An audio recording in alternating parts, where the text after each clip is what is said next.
இன்னைக்கு நாம ஒரு ரொம்பவே வித்தியாசமான உலகத்துக்குள்ள போக போறோம். நம்ம குழந்தைங்க எல்லாம் இப்போ ஸ்கிரீன்ல மூழ்கி இருக்காங்க இல்லையா? ஆனா ஒரு காலத்துல குழந்தைங்க விடியறதுக்கு முன்னாடியே வயல்ல உழைச்சாங்க. ஆமாங்க, மஞ்சநாதன் இரா அவரோட நினைவுகள் வழியா நாம 1960களுக்கு ஒரு டைம் டிராவல் பண்ண போறோம். அவங்களோட குழந்தை பருவம் எப்படி இருந்துச்சுன்னு பார்க்கலாமா? நாம எப்பவுமே 90s கிட்ஸ பத்தி பேசிட்டே இருக்கோம். அவங்க லைஃப் இப்படி இருந்துச்சு, அப்படி இருந்துச்சுன்னு. ஆனா அதுக்கு முன்னாடி இருந்த 1960s கிட்ஸ பத்தி யோசிச்சு பார்த்திருக்கீங்களா? டிஜிட்டல் உலகம் வர்றதுக்கு ரொம்ப முன்னாடி அவங்களோட குழந்தை பருவம் முழுக்க முழுக்க உடல் உழைப்பாலையும் பயங்கரமான சவால்களாலையும் அதுக்கு ஈலா அவங்களோட சமயோசித புத்தியாலையும் நிறைஞ்சிருந்துச்சு. சரி, வாங்க உள்ள போலாம். அவங்களோட ஒரு நாள் எப்படி ஆரம்பிக்குதுன்னு முதல்ல பாப்போம். விடியலுக்கு முன் வாழ்க்கை. ஆமாங்க, சூரியன் உதிக்கிறதுக்கு பல மணி நேரத்துக்கு முன்னாடியே அவங்க நாள் தொடங்கிடும். விவசாய குடும்பங்கள்ல வேலையும் பொறுப்பும் இருட்டோட இருட்டாதான் ஆரம்பிக்கும். அதிகாலை 3 மணி. நினைச்சு பாருங்க, நடு ராத்திரின்னு சொல்லலாம். இந்த நேரத்துல அலாம் வச்சு எழுந்திருக்கிறது, ஸ்கூலுக்கு போறதுக்கு இல்ல, அப்பாவோட சேர்ந்து வயலுக்கு போய் அந்த கடுமையான வேலைய பாக்குறதுக்கு. அவங்களோட கடமைகள்ல ரொம்பவே மனசு உருக்குற ஒரு விஷயம் என்னன்னா, உள்ளூர் சுடுகாட்டுக்கு பக்கத்துல தனியா காத்திருக்கணும். அப்பா பல கிலோமீட்டர் தள்ளி வயல்ல வேலை செஞ்சுட்டு இருப்பாரு. பையன் பயந்துருவான்னு தெரிஞ்சு அது சுடுகாடுங்கிற விஷயத்த அப்பா அடுத்த நாள் தான் சொல்வாராம். யோசிச்சு பாருங்க, அந்த இருட்டு, அந்த தனிமை, அந்த பயம், என்ன ஒரு மனதைரியம் இருந்திருக்கணும். அப்போ அவங்களோட தினசரி சுமைகள் என்னென்னு பாருங்க. அதிகாலை 3 இல்ல 4 மணிக்கே வயல் வேலைக்கு எந்திரிக்கணும். அப்பா அம்மாவுக்கு வாய்க்கால் வெட்ட உதவி செய்யணும்.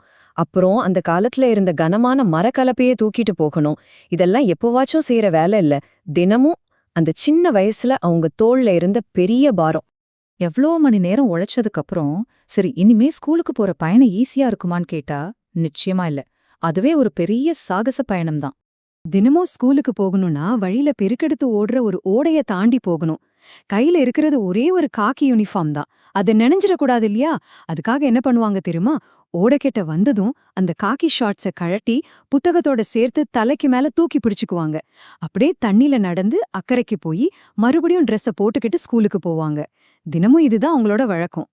இவ்ளோ கஷ்டங்கள் இருந்தாலும் அந்த பசங்களோட உற்சாகம் மட்டும் குறையவே இல்ல. வயல் வரப்பு மேல ஏறி குறுக்கு வழியில புகுந்து யாரு ஃபர்ஸ்ட் ஸ்கூலுக்கு போறதுன்னு ஒருத்தருக்கு ஒருத்தர் போட்டி போட்டுக்கிட்டு ஓடுவாங்க. நடந்தோ இல்ல சைக்கிள் கிடைச்சா சைக்கிள்லயோ அந்த போட்டி மட்டும் தினமும் நடக்கும். சரி, அவங்க வாழ்க்கையில கடின உழைப்பு மட்டும்தான் இருந்துச்சா? இல்ல, சில தந்திரங்களும் சவால்களும் கூட இருந்துச்சு. குடும்பத்தை காப்பாத்துறதுக்காக அதிகாரிகளோட கண்ணுல மண்ண தூவ வேண்டிய கட்டாயமும் அவங்களுக்கு இருந்துச்சு. அதாவது கள்ளச்சந்தை, அறுவடை செஞ்ச நெல்ல அரசாங்கத்துக்கு வரி கட்டாம இருக்கிறதுக்காக ரகசியமா வெளியில விப்பாங்க.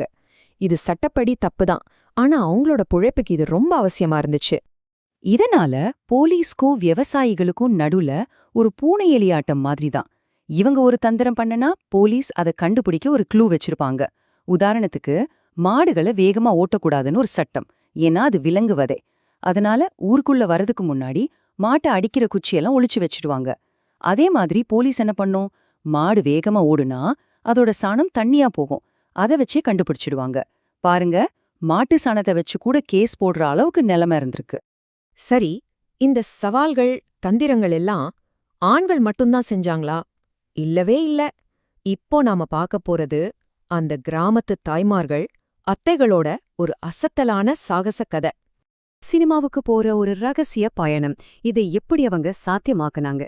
அந்த காலத்துல பெண்கள் தனியா சினிமாவுக்கெல்லாம் போகக்கூடாதுன்னு ஆண்கள் தடை போட்டிருந்தாங்க. ஆனா நம்ம பெண்கள் சும்மா இருப்பாங்களா? செகண்ட் ஷோ படத்துக்கு போக ஒரு மாஸ்டர் பிளான் போட்டாங்க. இது ஒரு சாதாரண ட்ரிப் இல்ல, ஒரு பக்கா ஹைஸ்ட் மாதிரி.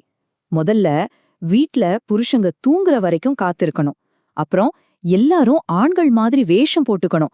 மாட்டு வண்டிய சத்தம் போடாம வீட்டை விட்டு கொஞ்சம் தூரம் தள்ளிட்டு போய் அங்க இருந்துதான் ஸ்டார்ட் பண்ணுவாங்க. அது மட்டும் இல்ல, பேசும்போது கூட ஆம்பளைங்க மாதிரி கனமான குரல்ல பேச பிராக்டிஸ் பண்ணுவாங்க. கடைசியா வண்டியை எடுத்துக்கிட்டு அடுத்த ஊர்ல இருக்கிற தியேட்டருக்கு ஒரு பாய்ச்சல் தான்.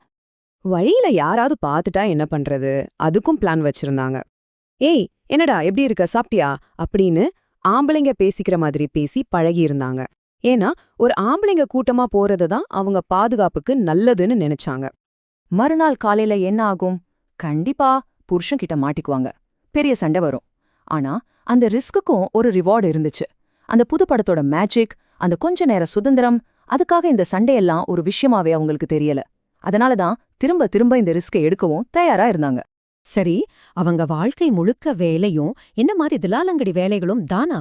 இல்ல, லீவ் நாட்கள் வந்துட்டா போதும், அது அவங்களுக்கு உண்மையான ஒரு கலப்படமில்லாத சுதந்திரத்தை கொடுத்துச்சு. அந்த விடுமுறை சாகசங்கள் எப்படி இருக்கும் தெரியுமா? சைக்கிள் எடுத்துக்கிட்டு கடற்கரை வரைக்கும் ரொம்ப தூரம் போறது, அங்க இருக்கிற கலங்கரை விளக்கத்தை பாக்குறது, நண்பர்களோட மீன்பிடி படக கடன் வாங்கிட்டு கடலுக்குள்ள ஒரு ரவுண்டு போறது, யாரும் கண்காணிக்க ஆள் இல்லாம கடற்கரையில சுத்தி திரியறது. இதுதான் அவங்களுக்கு உண்மையான சுதந்திரம். ஓகே, இப்போ ஒரு முக்கியமான கேள்விக்கு வருவோம். அன்னைக்கு இருந்த அந்த உலகத்தையும் இன்னைக்கு இருக்கிற நம்ம உலகத்தையும் ஒப்பிட்டு பார்த்தா என்ன தோணுது? 1960களோட குழந்தை பருவம்னா என்ன? அதிகாலை 3 மணி, சுடுகாட்டு பயம், வெள்ளம் போற ஆறு, போலீஸ்க்கு பயந்து ஒளிஞ்சுக்கிறது, கனமான கலப்பைய தூக்குறது, ராத்திரியோட ராத்திரியா சினிமா பார்க்க போறது.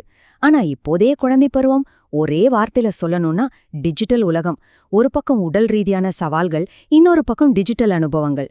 வித்தியாசம் ரொம்பவே தெளிவா தெரியுது இல்லையா? அவங்களோட உலகத்தை கொடுத்துட்டு நாம இந்த உலகத்தை வாங்கியிருக்கோம். இந்த பரிமாற்றத்துல நாம எதையெல்லாம் பெற்றிருக்கோம், எதையெல்லாம் இழந்திருக்கோம்? இது வெறும் முன்னேற்றத்தை பத்தின கேள்வி மட்டும் இல்ல, நம்ம வாழ்க்கையோட அர்த்தம், நம்மளோட வளர்ச்சி பற்றியே ஒரு பெரிய கேள்வியை அது எழுப்புது. இந்த அருமையான நினைவுகளை அடிப்படையா வச்சுதான் நாம இத பத்தி பேசணும். இத பகிர்ந்துகிட்ட மஞ்சுநாதன் இரா அவர்களுக்கு நம்மளோட நன்றிகள். இந்த கடந்த கால பயணத்துல எங்களோட இணைஞ்ச உங்களுக்கும் நன்றி. மஞ்சுநாதன் இரா